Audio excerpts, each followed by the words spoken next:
প্রিয় সপ্তম শ্রেণীর শিক্ষার্থী বন্ধুরা, আশা করি তোমরা ভালো আছো। তো আজকে আমরা এই ভিডিওতে আলোচনা করব প্রথম পর্যায়ক্রমিক মূল্যায়ন 2024 সপ্তম শ্রেণী ভূগোলের একটি মডেল প্রশ্নপত্র নিয়ে, সঙ্গে তোমাদের সিলেবাস আলোচনা করব। তো তোমাদের দেখো, পূর্ণমান হলো 15, সময় হলো 30 মিনিট। তো তোমরা প্রথমে সিলেবাসটা দেখে নাও। তোমাদের সিলেবাসের মধ্যে থাকছে প্রথম অধ্যায় পৃথিবীর পরিক্রমণ, যেটা তোমাদের বইয়ের পেজ নাম্বার 1-এ পেয়ে যাবে। দ্বিতীয় অধ্যায় ভূপৃষ্ঠের কোনো স্থানের অবস্থান নির্ণয়, তোমরা তোমাদের বইয়ের পেজ নাম্বার 19-এ পাবে। আর নবম অধ্যায় এশিয়া মহাদেশ, এটা তোমরা তোমাদের বইয়ের পেজ নাম্বার 83-তে পাবে। তো দেখো, এটাই কি বলা আছে যে সঠিক উত্তরটি নির্বাচন করে লেখো। দুটি প্রশ্ন আছে। 2 নম্বর প্রথম প্রশ্ন, ভারতের প্রমাণ সময় হলো, এখানে 3টে অপশান দেওয়া আছে। 82 ডিগ্রি, একটাতে বলা হয়েছে 82 ডিগ্রি 30 মিনিট পূর্ব, আর একটাতে বলা আছে 84 ডিগ্রি 30 মিনিট পূর্ব। তো তোমরা জানো যে ভারতের যে প্রমাণ সময় সেটা হলো 82 ডিগ্রি 30 মিনিট পূর্ব। তারপর দেখো, পন্টিং ও টরাস পর্বতশ্রেণীর মাঝে অবস্থান করছে তিব্বত মালভূমি, মঙ্গোলিয়া মালভূমি, আনাতোলিয়া মালভূমি। তো এর সঠিক উত্তর হয়ে যাবে বন্ধুরা আনাতোলিয়া মালভূমি, যেটা পন্টিং ও টরাস পর্বতশ্রেণীর মাঝে অবস্থান করছে।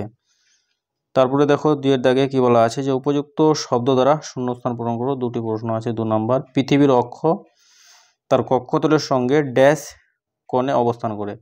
তো তোমরা জানো 66.5 ডিগ্রি কোণে অবস্থান করে। ঠিক আছে, তোমরা কিন্তু 66.5 ডিগ্রি লিখবে।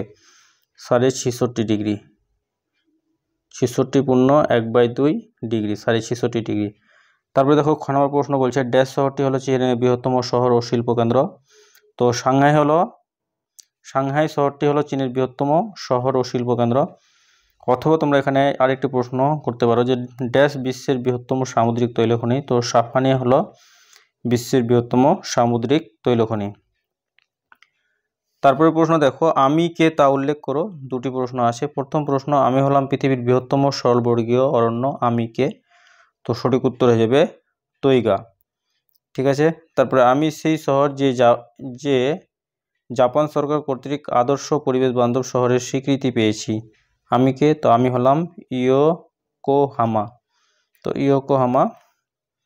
তারপরে দেখো, 4-এর দাগে নিম্নলিখিত প্রশ্নগুলির সংক্ষেপে উত্তর দাও। প্রত্যেকটা প্রশ্নের মান কিন্তু 2 করে। 3টি প্রশ্ন আছে। 3 দুগুণে 6 নম্বর। প্রথম প্রশ্ন, প্রমাণ সময় কাকে বলে?